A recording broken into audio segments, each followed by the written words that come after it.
Hey, Brian. Hey, Elliot. What's the talk of the table? This week, we're sitting down with Tim Platt. Tim is a comedian and musician known for work on The Tonight Show and for writing a song for Sesame Street. He is also the co-founder of Rude Tales of Magic, and he just took over as GM for the latest Rude Tales campaign, Blue Kindness High. Tim, welcome to the show. Welcome. Thank you so much for having me. Hey, guys. Hey, y'all. Thanks for having me. Hey, good to have you. It's so great to have you. It's funny, when we were prepping for this interview, we were like, wait a minute, have we had Tim on the show before? And we were amazed looking back through our things that we hadn't. No, I was a guest on a different one of your podcasts, which was, I'm going to forget the name, I'm sorry, but it was like every guest does a bit of like world building that you prompt. This is a deep cut from a show called Cannon Fodder, which hasn't been released new episodes in like 5 years. Well, I remember us having an electric episode, frankly. I thought it was awesome. It was great. That was a lot of fun. That was a good pitch. I think you did I think it was if I remember correctly, we created like some sort of American Venice where there was crawfish that was very valuable, or like mushrooms that were extremely valuable to the A-plot of the story that we were not writing. Yeah, we ended up making some kind of like weird fish or like crustacean-based currency that was now like part of the world that we were building. It was very goofy and very fun. Yes, I remember it charging me up. Well, I'm glad. I'm glad to have you on Talk at the Table now. Let's talk about some Rude Tales of Magic. Yeah, let's get rude with it. Local rude boy Tim Platt on the podcast. Sorry. Anyway, we local. I like a local rude boy. Local rude it's boy. So funny. Yeah, you haven't broken the local scene for rude boys. Yeah, I mean, we all know some international and national and citywide rude boys, but there are some local ones who are making connections, still learning their craft. You gotta support the hometown Any night, hero. a local rude boy could. Any night, a local rude boy could totally humiliate you, but they're not consistent yet. Yeah, and if you leave the city, you're safe. So, Tim, we wanted to have you on to talk about Rude Tales of Magic, this new campaign. We love talking specifically to what we dub legacy actual plays at this point, like those that have been running for a number of years. I mean, many actual plays don't survive the first season. You know what I mean? Like a lot of people give up and they are lost to podcast players forever. But you all have been running since 2019, 2020? Yeah, 2019. 2019. Wild. First question, how do you keep a show going for that long? Good question. I think a huge part about it here, the honest answer is I don't know. There's a lot of factors that are intentional, but also a lot of factors that aren't intentional, just have to do with the collaboration of the people that you are working with. I think one of the reasons that we've been able to go along for a long time, I'll say three things. One, I'll say that we all really like each other, and so that is really helpful when you are making content and we're making work and making creative work of any kind. It's also helping when that work is monetized, because we are able to have like intimate conversations from people who we know like each other. Sometimes conversations are tough, and when there's a baseline of like we're all cool, we're just talking about an aspect of our business, and our business is an aspect of our greater collaboration or greater friendship or greater relationship. Those types of compartmentalizations are those compartmentalizations are less charged when you have that baseline of like we know each other, we like each other. That's not a question. I'd say too is that we're all a fan of what we make. I think we are very like charged up to keep making stuff. We keep making each other laugh, and that is like exciting. So when there's a new opportunity to end or begin a project, there's a feeling of like, are we stoked? And we are still stoked. I think that's helpful. I also think there's a factor of that this brings in some degree of income for everyone. And we're like, well, that's cool. If there's both in the aspect that is like nice to make money, but also in the aspect of that people are engaging with us still. And that is like something that we all take very seriously, that if people are listening and liking, and we are liking what we're making, then that's the point of doing, entertainment, which is what I consider myself doing. And I'll say a fourth thing is that I think everyone in the group has different creative goals, to be totally honest. And I think none of those creative goals are perfectly encapsulated by the project of Rude Tales. You know, I think like a lot of stuff is fit into Rude Tales, but I think everyone's creative goals are just veered away enough that there's a feeling of like, this is a big part of our creative lives, but not the only part of our creative lives. And so we are all, we all support each other in each other's creative work, and we also individually are like, if I can't get everything from Rude Tales. My goal to be the best like comedian or comedy maker I want to be doesn't involve only doing Rude Tales. It involves doing other stuff too. To make the kind of work I want to make in the future doesn't involve Rude Tales. It involves me doing what I want to do. And so everyone having different goals like that, I think helps make Rude Tales be Rude Tales and not a Trojan horse to a different plan or a different life goal or a different like ego thing. I think like we've all worked with different creatives in our life, and I've been that person in different creative groups where it's like you like, I mean, I think improv is a great example of this. I feel like you join an improv group in your early 20s and you're like, are we the state? Like, is this our thing? Is this like is this the path to make our dreams come true? An improv group is not the path to make your dreams come true. It's a path to like do a lot of amazing stuff. But those tensions, I think, create people not appreciating your amazing improv group for what it is. But I think that's an aspect for what we do too. It's like we know what Rude Tales is, and that can change at different times, and that supports our individual goals in different ways, and is like and let me be blunt, is the fulfillment of a lot of those goals in different ways, but not for everyone at the same time. And I think that helps make things, that just makes us able to discuss stuff, I think, in a really like candid and clear-minded way. Is that a good anser? That's a fantastic answer. Very good answer. I think you kind of crushed that answer. I love that you like identified, because my follow-up was going to be like, what is your path within that? And you talked about you want to be the best maker of comedy, comedian, kind of entertainer. How would you say Rude Tales, if it not like it, you don't get all of your fulfillment from it, but how has it helped you along that path of like what your piece of this ultimate goal is? Yeah, I mean, that's a great question. I think being a new father, I have a 1-year-old. I've been performing stand-up less than I have. I've been performing live less than I have in a decade, if not more, you know? And so I am like relearning what it means. What are my new goals? What does it mean to be a father who is also doing this creative pursuit? Different versions of that have come up in my life right now. So I am in the space of like evolving and figuring out what is best for me. But to answer your question, I think Rude Tales did a lot of really interesting stuff for my work as a maker of comedy. One really surprising thing it did is that it made me a lot more comfortable speaking in my voice. Like, I don't like, Brian has seen me do stand-up. You know, it's at the time Brian was seeing me do stand-up, you know, I do a lot of character voices. I do a lot of oblique one-liners. I do a lot of songs. I did a lot of stuff that was like, I think Razzle Dazzle is not doing my thoughtfulness as much credit as it deserves. But there was like, I did not want to be known on stage. I wanted to delight, you know, and what my means of delight were specific to me. But like, I did not want to be revealing. I didn't think people cared. I didn't think people wanted to hear from me. I thought people wanted to hear about my weird ideas and my weird voices. And when we started doing Rude Tales, just the aspect of actual play as being in character and out of character, that divide, frankly, stressed me out. And the feeling that people would listen to my voice, and not just my character's voice. The first character I did in Rude Tales was Stir Fry, and it was a really affected voice and a really affected character.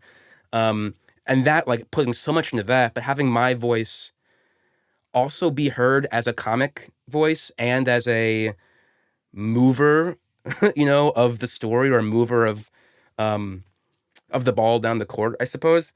That made me just feel like when I was on stage again, I was like, oh, I can speak a bit about how I feel. Like, you know, that way where I'll suddenly be not the character when we're recording, and then I'll be me, and that will get a reaction. Maybe I can do that on stage too. And it really did just make me get so much more open with being myself and just like saying things that I think in my voice on stage, which really it's been a huge improvement for me, I think.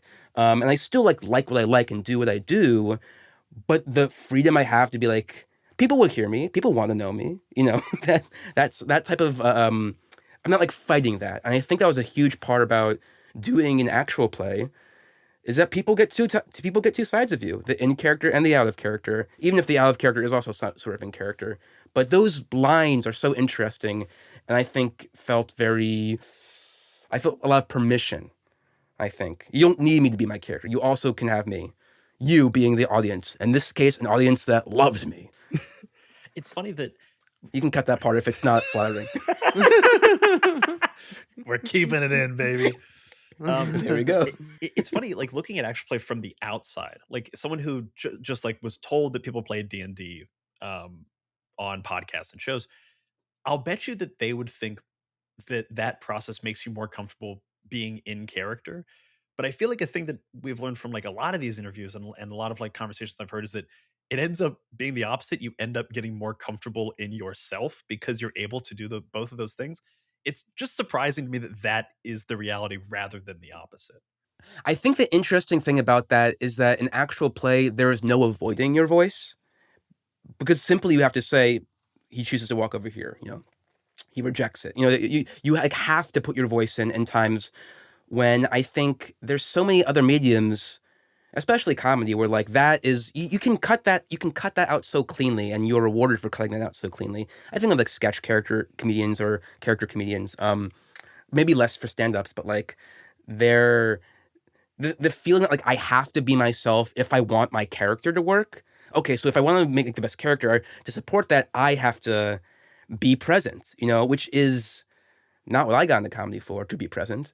No, to disappear, sir. So it's like it's one of the few mediums where you sort of have to, and by having to, you sort of find what works for you and what's fun about that. And it's interesting now that you're like jumping into the GM chair, because I feel like the GM chair is that aspect of actual play turned all the way up, of like it's going to be a whole lot of Tim's voice on the mic, as you guide the players. How are you feeling about that kind of new challenge of it? And like, do you feel like you're just ready for that much of your voice now? Yeah, I think so. I think, I've run our like holiday one-shots for the past 5 years now, I think 5. I think it's been 5. Yuletide Combat Family. Holiday fighters compete to save the Christmas spirit. The holiday spirit, frankly. But so I've been doing that once a year, and because I do that once a year, I took that really seriously. I put a lot of writing into it. I like put a lot of world building into it. I like put a lot of comedy writing into it. I would like every one of those would begin with a very long, unnecessarily long monologue about like the background of why this fighting is this year, what it's like this year, which to me is some of the best comedy writing I've ever done is in those Yuletide Combat Family episodes. So already like every year there'd be a thing of like, hey Tim, can you do the funniest comedy writing you've ever done? That's how I thought about it. Whether people agree with that, my goal was to try and make every one of those monologues the funniest comedy writing I've ever done. And then by nature of needing that to work, I'd be like, well, that means everything else also has to be the funniest thing, because it can't be disproportionate. And so wanted to be present and open and prepared enough for everyone to have room to be the funniest they could possibly be, and play, and reasonably play in a world. So this is like a comedy monologue that is, makes you laugh, but also doesn't like limit you to being railroaded into something, or just to let you have freedom to play. I want to play as hard as I can, and I want to give my players the opportunity to play as hard as they can too, basically. And so do that once a year. I did a 4-part campaign that was like sort of an in-between for us from Weird Times in Piss Harbor and Nethermerk, which are our last 2 longer campaigns. And that was me getting a little more comfortable with that. And by the time we got here, I just felt like I sort of know what I like to do as a GM. I know what I'm capable of doing. I know like sort of the outskirts of what I feel uncomfortable with, but that feels really accessible to me. And I really trust the people around me to play. I trust them to play. And that's like the most important thing for me. So I think there was like having a yearly long thing I take really seriously and then it's gone. To have that build up and be like, I know I'm not like I know what I'm doing to a degree. There's a lot I don't know that I'm doing, but I think there was no more of like, oh no, can I GM? Can I do that? I think that was a bit out of my system. I was like, I know I can, but this will have to be different. And then once I got a few like pieces into place, then I started having the fun of world building, which, I've talked to Branson a lot about, I've talked to Joe a lot about, I've even talked to Chris. I've talked to Chris a lot about, that sort of engine of constantly world building in the back of your head between sessions and stuff like that, which I was nervous about. And then pretty quickly I was like, oh, that engine is just so alive and fun. And that really keeps things going too. As long as you're playing, to be able to be present with others and to have that little engine moving, all those little things just made me feel confident that it was a task I was capable of, not a captain's chair that like a young ensign is too nervous to actually sit in. But he thinks he should, but he's not ready. If you'll stomach the metaphor. Simile? We will.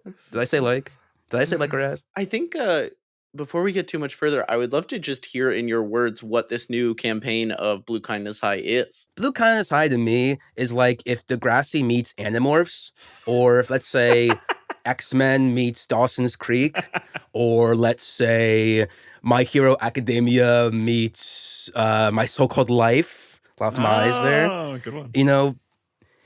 Basically, it is a high school teenage world, and in the first episode, 3 kids get powers. And then from there's a lot more to it than that, but it's basically all I ever want to do is play X-Men. That's all I've ever wanted to do, And I've always liked X-Men when they're in school. I think the school stories of X-Men are my favorite.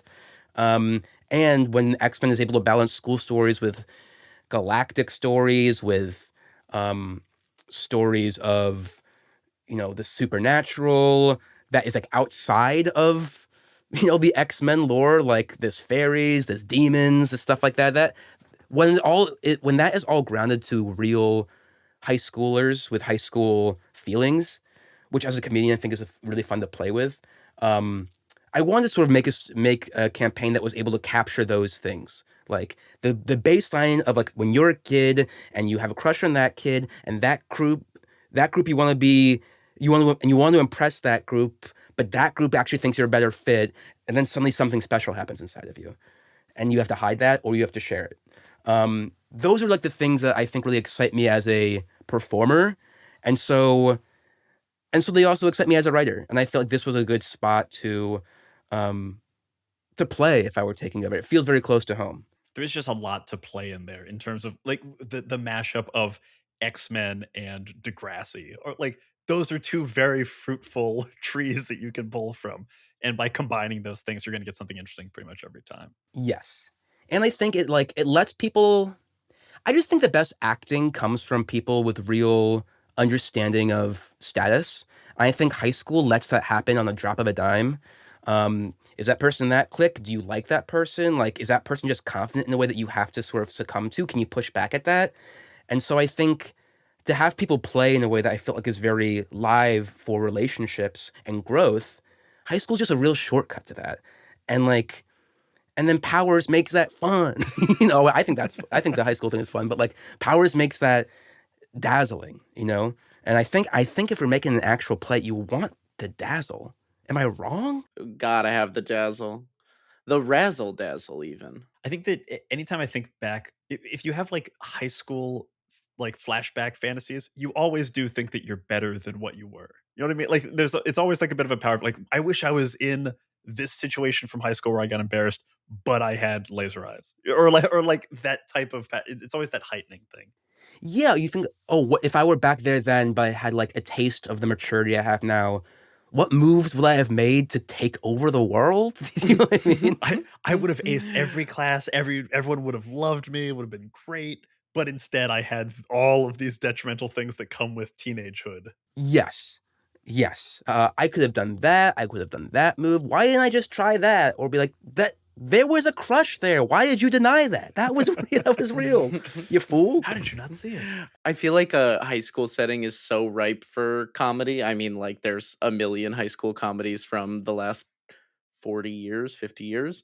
Um, I'm curious, like, what the comedic voice of this new campaign looks like for you, like, in a show that is known for being like a comedic D&D actual play. What is the kind of comedic voice here? And like two sort of questions within that of how is that different from Rude Tales so far as a comedic voice, and then how are you changing the game of it to kind of support that? One thing that I've used to describe my personal comedic voice, at least as a stand-up recently, is that it's sort of the voice of, it's like your older brother's friend who is talking to younger kids about something that he doesn't know about, but with like supreme confidence and expects you to sort of believe it.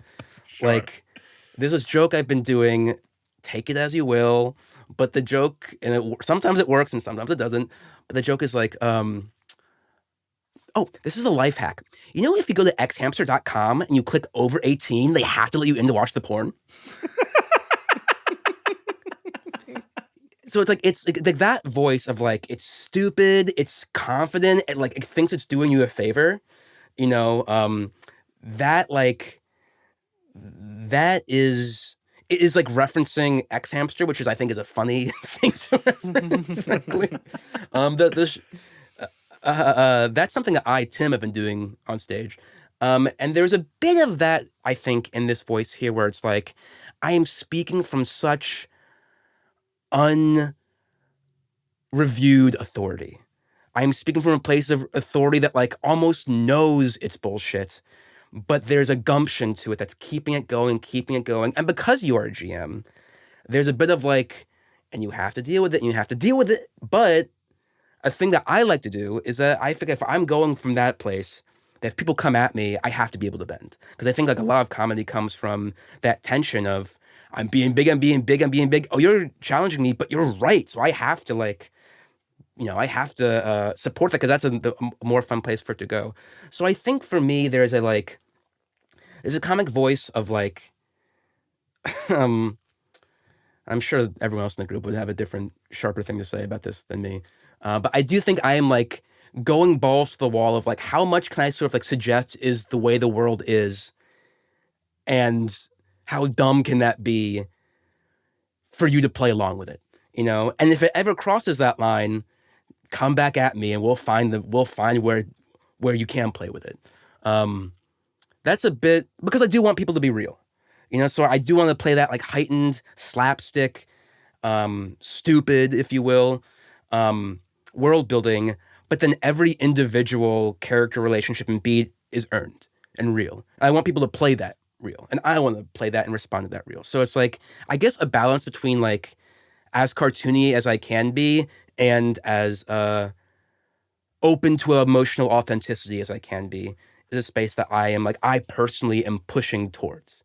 I think like every DM or GM that we've had has had some version of that in different ways. You know, I feel like Branson is such a great writer, but also such a more, I think, eager improviser than I am. And so one thing I've said about his GMing is that like he has great ideas and great direction and great vision and great like character knowledge. He's great at casting. Branson's great at casting. He's great at casting others' characters and his own characters. So like he's able to position character in a really exciting and cool way. But he's also, when something really unexpected happens to him, I've just seen him so many times grab that and run for it. And I think that's something I find really impressive. And there's a degree of that I am going for, but I think like the way I'm able to see like the entire world drop away with Branson and he have this moment and then push forward, I think that is like really rare and specific to him.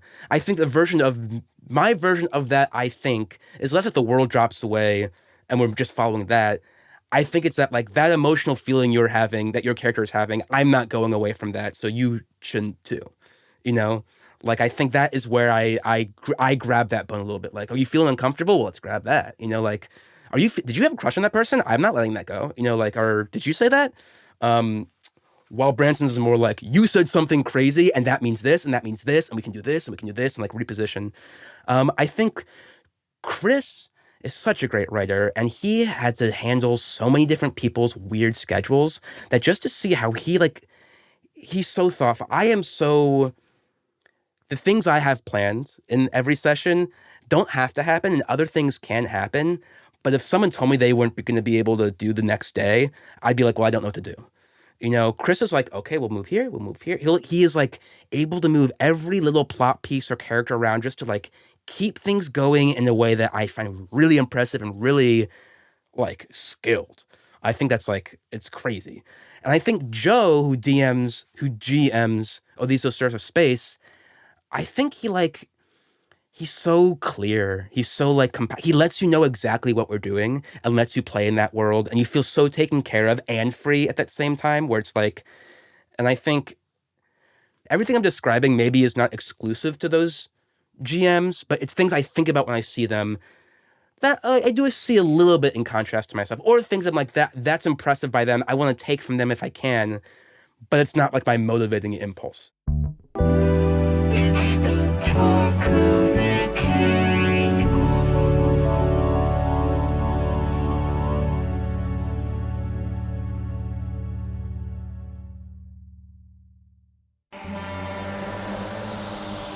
This episode was brought to you by the World Builders Club, a project of Working Families Power, an organization building power for the multiracial working class.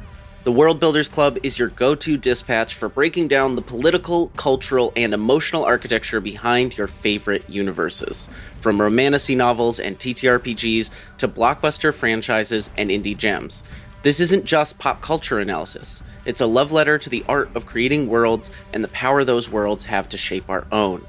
I'm a huge fan of post-apocalyptic world building, so I recommend starting with their piece, We Can't Stop Watching the World End, which talks about properties like Gladlands, Fallout, and Silo, and what they have to say about humanity and our ability to imagine a world after the apocalypse. But any piece on World Builders Club is going to be a great read for those of us who love to imagine better worlds. So join the club and build a better world with them by subscribing at bit.ly/WBC Many-Sided or by searching World Builders Club on Substack.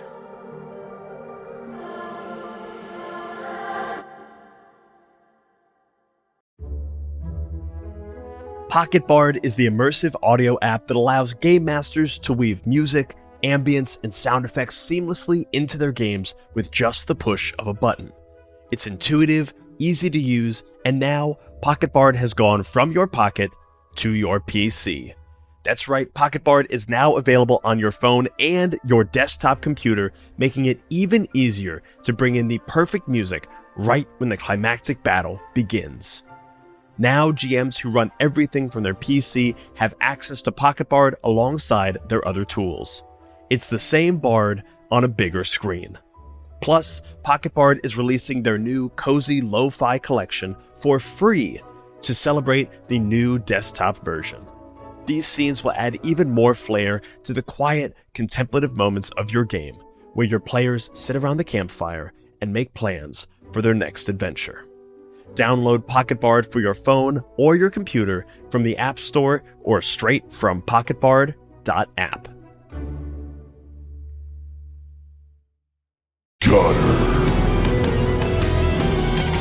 Here we go! Oh my God! He threw the chair. He threw the chair. And now he's getting it back because you're gonna have to sit. We are in Casey's home. That was Casey's actual chair. You look out of the window and you see Toyota Previa upside down on fire. Oh my God. But it's not nearby any trees or anything, so it's fine. On fire. Oh, it's fine. It's not fine to me, GM. Jesus Christ, that's my fucking car. Dynamite headbutt. He screams as he headbutts this man. Honestly, his left jaundiced eyeball pops out of his head. Oh, and if you were to take a picture the second their two heads were touching, it might have been an intimate, tender scene between friends or lovers. But if you were to take a picture at any other second, It is just absolutely horrifying. For some men, violence is a form of intimacy, which is so sad. That is Maybe so for this sad. man. But anyway. Smashed in the head! Bodhi has a pocket full of like one oversized precious moment angel that has a real strange face. Oh, I thought that was your dick. Oh! It was his dick. There's a hole in his pocket, and his penis, which does resemble a Precious Moment angel with a strange face. Oh, it's a strange face, but it actually looks like a pretty normal penis head. And that's what we call facts. And he looks back and he says one last threatening phrase, pointing to the bar. I'm gonna. And Violet shoots him in the head. You see this guy's ear get blown off, flying off his head. Ah! Bye-bye. And then at this point, Scratch pops up like a mummy. Ah, mummy! Dynamite headbutt! Something is rising, piecing itself together from the bodies and viscera around it. Its black wings spread, and it looks back at you with red, wet eyes. Got her. You were talking about how you approach world building of like making it as wacky and weird and crazy as possible. And even in this like first episode, I got real flashes of like two TV shows I loved as a kid, The Weekenders and Recess. Of Yeah. like Yeah. the bit with the slight spoilers for episode 1, but the bit with the cross country team. Yeah. It's such a heightened moment, but everyone takes it incredibly serious. Like you're making it wacky and weird, but at every point everyone's taking it seriously. And because you go into an insane situation very seriously, everything just gets funnier and funnier and funnier because you're never breaking the world. You're just continuing to up the stakes of how weird it can be. And it's so much fun. I've never thought about those shows as reference points, but they kind of are. I mean, I think like Hey Arnold is certainly very much like my age groups, like in to those specific cartoons. But yeah, I mean, I think about there's like, isn't there like the king in Recess? There's like a king of the playground or something like that. I mean, that's exactly what we're doing. Like every existing high school hierarchy or perceived hierarchy, let's just like put a little power on it, or let's put a little title on it, or let's put a little like self-awareness. Actually self-awareness, being like, hey, I am more powerful than you. I am a captain. I am the most powerful person there is. I'm a co-captain, you know? Yeah, and that's what I think like high school or kids stories allows, is to be like, these power plays exist, or these power dynamics exist. Let's just like let's put a little feather on them and see how the characters respond. Not that emotionally differently than real kids do. And I think high school and like school age things, you can be so much more explicit with those because kids are so much more explicit with, I am more popular than you. Whereas adults, it's kind of this like opaque, power play. Whereas with kids, it's like, no, I'm the king of the playground. Yeah. And someone's like, oh yeah, you are. I feel like when you playing adult characters, I think there always is that room of like, who is the person in charge here? Not necessarily that that's every scene, but you do see a lot of scenes, especially in like D&D, when everyone has this like huge accoutrement, these huge characters and these huge perspectives and the ability for warfare. There is a lot of like status is weird and a little bit unclear because you're like, can I fight you? Can I fight? If status is unclear, we can always fight. There's like or like that's, a king of a thing and I'm a warlord. I'm speaking stupidly, of course, but like who has status there? Maybe we can like play that a little bit. For how long though? Like, cause who's going to back down? People need to back down. Like the best relationships happen when people know when to back down. I think sometimes because there is combat behind D&D specifically, but I think there's plenty of games where there isn't combat. But there are roles, there are deciding factors that help you lock in what the status situation can be. That can sometimes just be like a little extra improv or a little extra gameplay that gets lost on the cutting room floor if you're trying to make a show. I think like sometimes there's a clarity to that person's big and I'm small, but I can get bigger, and they can get smaller. That's an awareness, I read, oh gosh, this is another game I've been wanting to play. It's I Have the Higher Ground. Oh, it's great. It's really fun. I Have the High Ground. I Have the High Ground, yes. So cool. I haven't played it yet. I've just read the manual, and I think like its way of dealing with conflict and relationship, I think is so exciting, and I've been meaning to try to do that as a bonus content. It's just hard to like, every time you try to do a game that of like is made by a peer or someone like in the scene or is around, we're so used to being so irreverent with gameplay. There's a feeling of like, if we're doing someone's, we really want to make that game sing. And that's sometimes a little extra production work and time that can be like, well, okay, we want to do this, but I'm gonna have to do a lot more work. We have to do a thing. It could be lost on the cutting floor. So it's like these are intentions that we want to do. It's just it literally means more production. But I've really been inspired by that game too, and I've like thought about how that can work on audio because it sort of addresses exactly the thing I was talking about of status. It is fully a game about status of literally rock, paper, scissors. I beat you, you beat me type thing. Yeah, and like accept it, play it. You know exactly. Yeah. We did that a game of I Have the High Ground for some of our bonus content for Patreon. Yeah, Abby and I played rats in a post Ratatouille France, we were Good Lord. about to audition to be sous chef to Remy the Rat, and Abby was my mentor, I think. I think it was something like that, yeah. And so we were like in a kitchen, and all of our like showboating and stuff was us like dicing and cooking and like one-upping the other. It was so fun.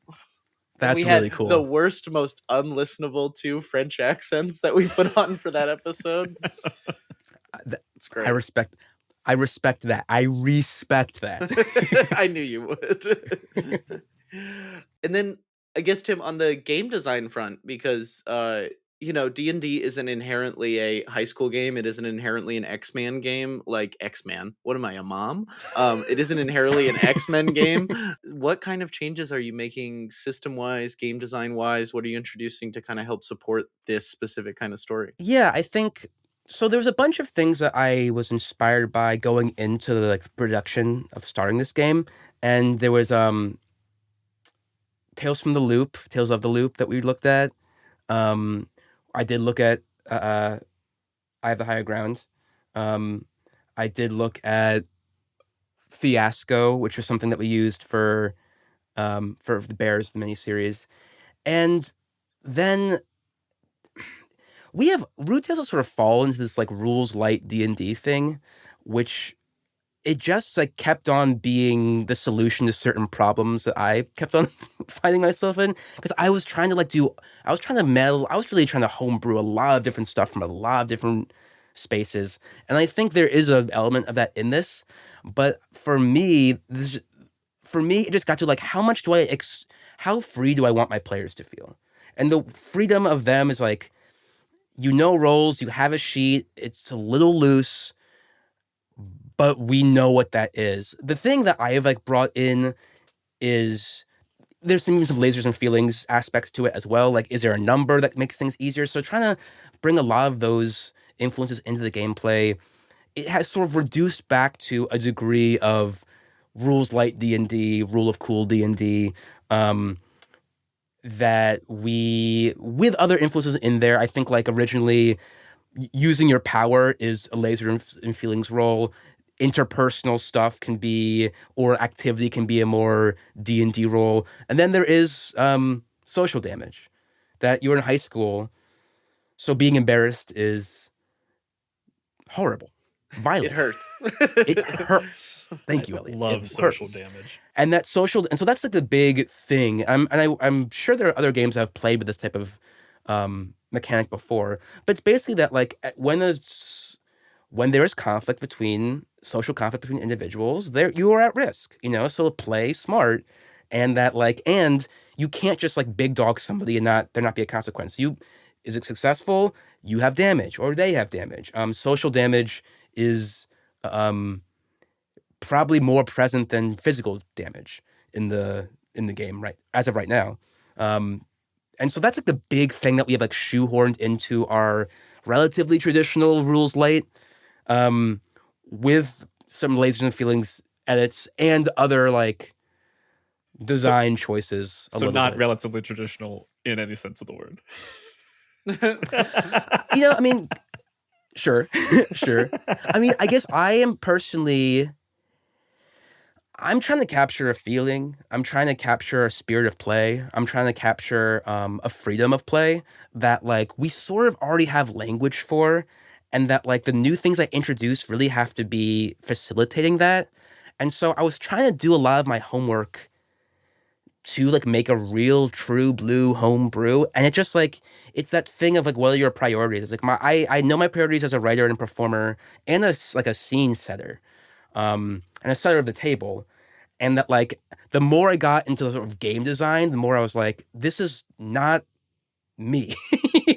you know like, and I think it's cool, there's a lot of cool stuff there, but it suddenly became like me doing homework that I had no, or like me preparing dishes that like the table wasn't there for. Like this, oh, I came up with a cool idea. This was a cool idea, don't you guys think? You're like, oh, it doesn't really fit with the meal that you've cooked.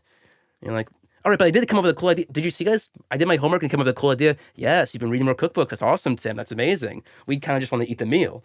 All right, I always talk about game systems, especially because like on my first dungeon, we play a whole bunch of different indie games, and I always talk about them as like languages, and you have to become fluent in a language, and like the measure of fluency is often can you tell or understand jokes in a language, and depending on like the language you're speaking, there are some words. This is going to be a convoluted metaphor, but go with me. In different languages, there are some, thoughts or feelings that are expressed in single words. There's a Japanese word for the feeling of uh, piling up books in your house just to know that there are untold stories at your disposal. But there isn't a word in English to do that. You have got to take like a bunch of different words. So some languages, some game systems can like get you to a certain point faster or better. But it makes sense for Rude Tales of you guys have done so much like, rules light D&D, rules light 5e with your previous campaigns. And then with Odyssey of Stars of Space leaning into Lasers and Feelings, you've attained a fluency in both of those. So like mash them together and then add on just a few extra sprinkles of a little bit of new vocabulary. And now you're off to the races from episode 1. Yeah, I think that's a great way of putting it. I also think that as performers and creator of an entertainment product, which is what we, see ourselves as, there is like a aspect of we know each other, we know how we like to play, we know how we tell stories together, and we know different ways to tell stories together. And I think if you are trying to make an entertainment product, you really want to trust your tools, and trust what you're doing. And if you have developed those tools already, use them, And I think there's like because especially I see what you guys are doing, and I'm so impressed by how the breadth of games that you've seen and the breadth of games you've made and like sort of the nuances you put in them. And so I think even like I will say, I looked at you guys when I was starting this and being like charged up. I'm like, oh, what can I add? But I think that at the end of the day, like I know who I am as a performer and as a creator, and my players know who I am as a performer and as a player, and I know who they are. Let's start there rather than like really starting from the outside and like introducing so much new stuff. And like you said, like, oh, well, one little a new thing here will be appreciated because we know it's outside the system and it's clearly outside the system. And I think about, I don't know why this made me think of this. You was talking about how like one word is different in different vocabularies. I even think of a word like boo in English, where you're like, well, what is boo? Boo is something that goes to say to scare you. Okay. What else is boo? Boo is something that audiences in vaudeville would say to a performance they don't like. What else is boo? Boo is when you're in conversation with someone and they say something that someone did to them, and you want to tell them that I don't like what that person did to you. Boo, that sucks.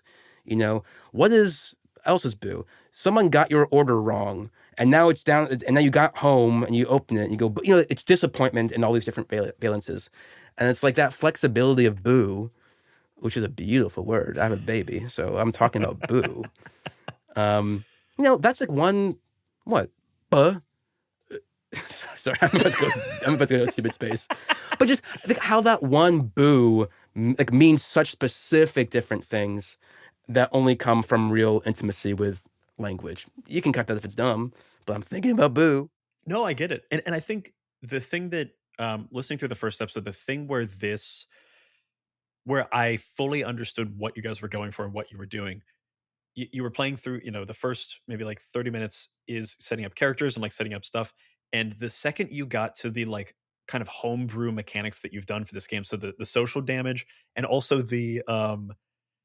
like advantage and disadvantage, or the boons and banes depending on your favorite and least favorite classes, like school classes, immediately I was like, I know exactly what this is, because it is a language I speak, lasers and feelings in D&D 5e with a little extra. And I'm like, I know exactly what this is. Everything locks into place so quickly from that point that now the show's off to the races and I know what's happening.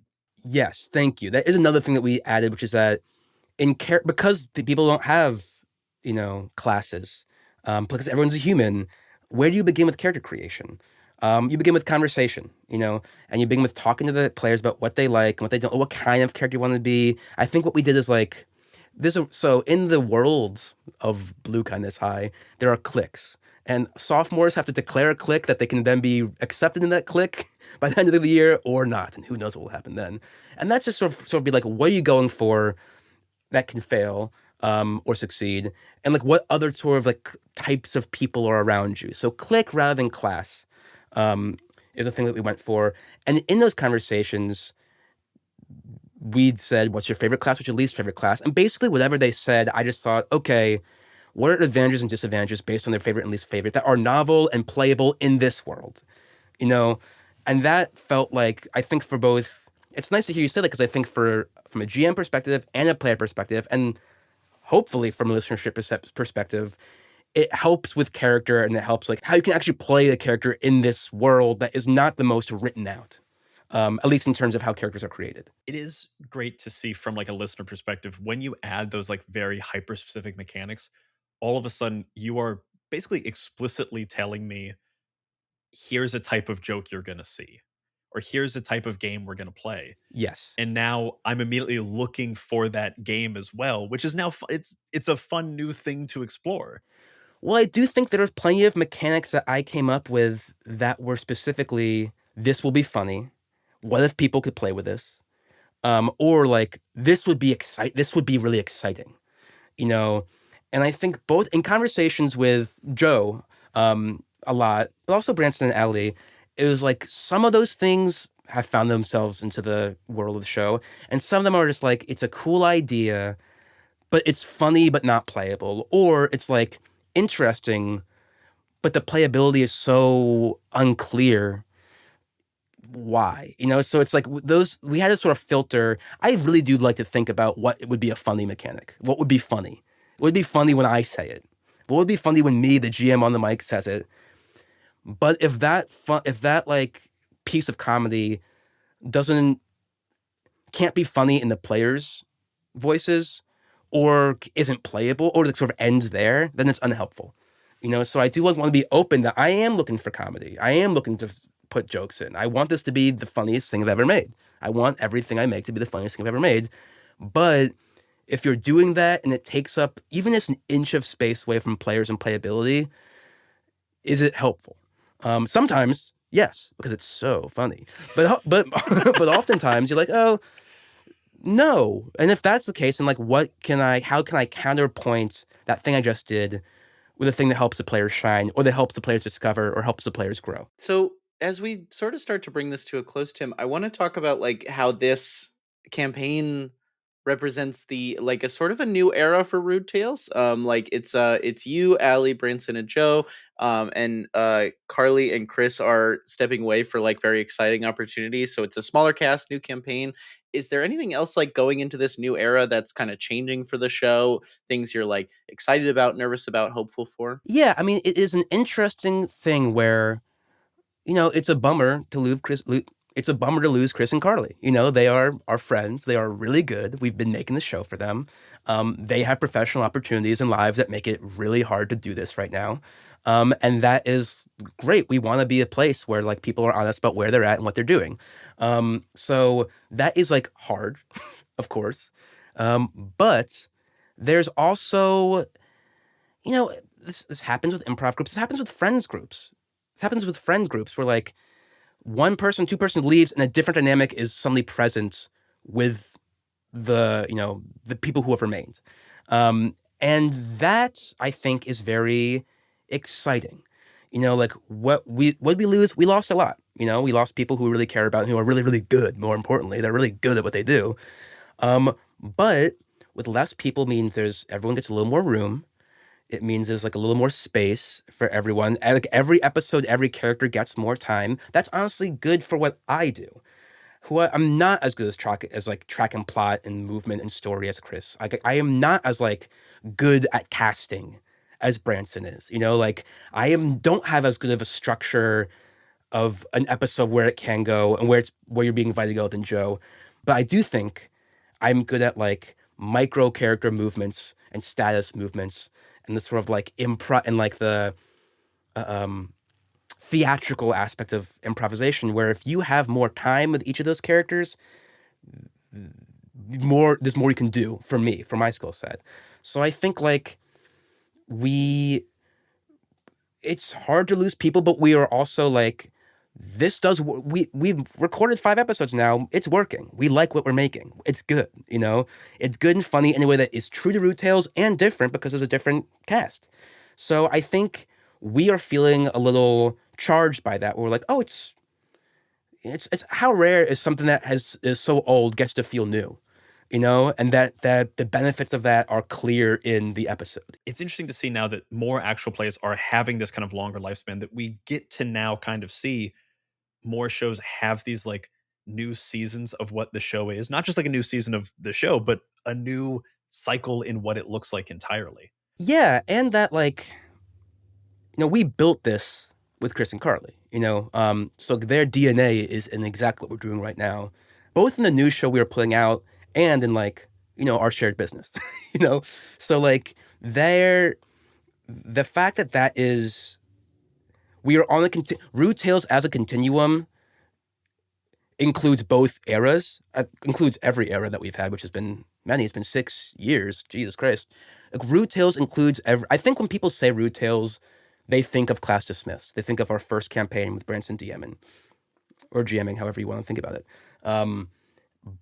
But it is fun that it includes all these different versions, and that the fact that we, as like a subsection of that group, get to take on that mantle with everything else is something that I find kind of exciting and like charged up, and how grateful that we can do it like that, actual play. I mean, yeah, tables change, it's in the nature of the root practice.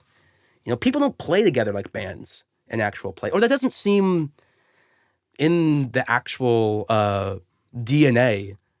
Maybe that's not true. Tell me if you guys disagree. I'm going to follow a thought for a second. But like, I've often thought that actual play is actually a lot like sports, because you're watching teams do their thing. And when people change teams, or when people are moved in different spots, there's a pleasure in being like, oh, that person is there now, but they were there before. And I watched them when they were in college, and then they moved to this spot, and they were amazing on that team. Now on this team, they're taking a different role. There's like, you're basically watching teamwork dynamics. And that's exciting. As a fan of like basketball, which I think is such a naked teamwork dynamic. There's no masks. There's no, body wear. You see people's faces. It's very like you can see when people are upset. You can sort of like tell body language about basketball, and you can see how like teammates work together. There is like I think observing actual play feels a lot like observing sports to me personally. But I would also think that most actual play people think of themselves as in a band. Like, I'm doing this part, I'm doing that part, we all do this part, we're putting out this album, we're going on tour, but it's probably somewhere in between, right? I really was not on board at first, but you got me by the end. What can I hear what you weren't on board with? Because I'm curious. I guess at first you said like, I think you started to say that like people see themselves as a band but don't, but I was like, yeah, I feel like band is an apt metaphor, but then I followed the sports metaphor and I'm like, you know what, actually I see that in a lot of ways. But there is the band thing with certain situations. Like, I mean, like the Intrepid Heroes are a band of actual play, like, yes. And like very much operate in that way, but then they go, have their solo acts and, perform with other groups and stuff, which is, I guess, less common in music. And that's where the sports of it all comes in. I liked the path. I liked walking down it with you. That's good. But yeah, I mean, Intrepid Heroes, it's an arts collective, It's an arts collective with different people who like agree together and then go apart, and agree together and go apart, So yeah, that is more of like a, what are they called in Baltimore? Like the round robins. You know what I'm talking about? Got this. Now we got to keep it. You can't make your cut requests so funny. Then we have to keep them in. The round robins, like I saw them in college. It was like Dan Deacon and Future Islands, and I forget other people. But there'd be like a bunch of bands would take over space, and they'd be like on one side of the room, the band would play, while the other side of the room, the band was setting up. It would just sort of be, you'd be bouncing around the room as time moves on. I always think about how cool that was. I went to like maybe only like 2 of those shows when they were on tour, but like, but yeah, I think about that and feel like there actual plays a bit like that too. You know, like I don't. But collaboration is just weird. And I think collaboration changes every medium. I look at basketball a lot as like creative inspiration because I think that collaboration is so naked and so moneyed and so and ego is so on the surface and like I mean, as a performer, you know, I look at players in the NBA who are like they were stars in college and now they are like role players, but they're excellent and they have like 3 rings from different teams. And then you look at different players who are like, they were stars and they still think they're stars and they're really good, but they're not stars. You know, and you see how that affects other people, their teammates and their opponents. You see how it affects like their fans. And I think that look at ego and collaboration, I really take that from basketball and look at it in whatever creative work I'm doing, which right now is a lot of actual play. So that is a framework that I personally have scaffolding over. Well, Tim, thank you so much for coming on Talk at the Table. It's thrilled to have you here. 5 years after having you on Cannon Fodder forever ago. Great podcast. Listen to the backlogs. Honestly, I should go back and listen. I stand by. That was a really good podcast. I remember clips from it, and it was solid. But Tim, on the show, we always end every episode with the same question, which is, what are you bringing to the table? And this is just our cute way of asking you for a recommendation of anything. Could be inside of actual play, outside of actual play, a show, a game, a resource, an activity that you think folks should do. Tim Platt, what do you bring to the table? Well, I'll be really upfront about something that influenced me for Blue Kindness High. Is I started watching My Hero Academia, the anime, and I don't watch a lot of anime. There's like too much of it. I get a little overwhelmed. You know, I think anytime there's huge backlogs of stuff, like I read the first like 50 issues of One Piece, and when I saw how long it was, actually probably more than 50, but like maybe like for like 150, and I was like, That's like 1%. You know, is too much. You know, and I feel like anime, there's so much of it. But I started watching My Hero Academia, and and maybe this is like rote to people who are more versed in anime than I am, and so this is like a noob opinion, but just how creative every power was and how every power could have a real character connection to it in a way that is true for something like X-Men, which is a chief influence of mine. But this just felt so much like lighter to the touch, where it's like, because a power could be as like you're invisible to like tape comes out of your elbows, you know. Yeah. There's like it was just it's so creative and so like I really found it inspiring of like, oh, I don't have to just do like X-Men, which are sort of like biology powers if you really want to take it seriously, of like what is biologically possible, or can you find a biological justification? But just do this, and then try to connect that to a character as much as possible. I found that really inspiring. I'll also say I started listening to the Animorphs book on tapes, the audiobooks. Oh, really? I loved the Animorphs as a kid. Yeah, I was obsessed with them as a kid. And it's a big influence on Blue Kindness High. And a big thing that I noticed and took away from that is that, you know, when I think of Animorphs, I think of the huge swath of the lore there, you know, like of the backstory and the Yerks and the Andalites and every kid and how they move and every book, really like only one piece of it, more than one piece, but like every book just like established a different thing very clear. It just kept on pushing the ball down the field, you know, like every book there's a new thing. And as someone who hadn't returned to it for years, I was like, oh, so now that's where they introduced that. That's where they introduced that. I get at book 5, I'm like, oh, a lot of stuff I think about as Animorphs is like, 1, 2, 3, 4, 5, 6. Like that is all right there, so well built. And so, as someone who is trying to build an entertainment product that is really funny, that gives the players the ability to play with absolute freedom and sincerity, what are the storytelling elements that I need to put in? And being like, just make sure like one thing about like the greater world is in every episode, or aim for that. And I think just like the storytelling of Animorphs I found very inspiring. I continue to be inspired by Animorphs. Shout out to K.A. Applegate. We'll put those links in the show notes below. Please do. Thank you so much for coming to the table. Do you want to let people know where they can find you online if they're looking for you? And also, where can they listen to Rude Tales of Magic? Listen to Rude Tales of Magic, Blue Kindness High, really anywhere where podcasts are heard. And a lot of those places are also where you can listen to music and or comedy. I have an album called Teeth Like Beak. It's a stand-up comedy album with a bunch of songs and jokes and characters. And it's from Absolutely Records, and you can find it anywhere you listen to really anything. So Teeth Like Beak. On Instagram, I am King Bozo. And also, I have a Substack, which is mostly me waxing comedic about parenting. My Substack is at Timbeaux, Timbeaux. Be sure to check out Rude Tales of Magic, Blue Kindness High. Definitely check out Teeth Like Beak. It is phenomenal.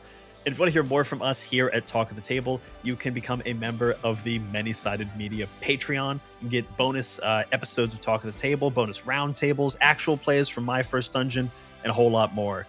You can talk about this episode over on the Many-Sided Media Discord. It's going to be linked in the show notes below.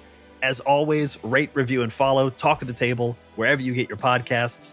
And that's what the table is talking about. Bye-bye, everybody. Bye-bye. Bye.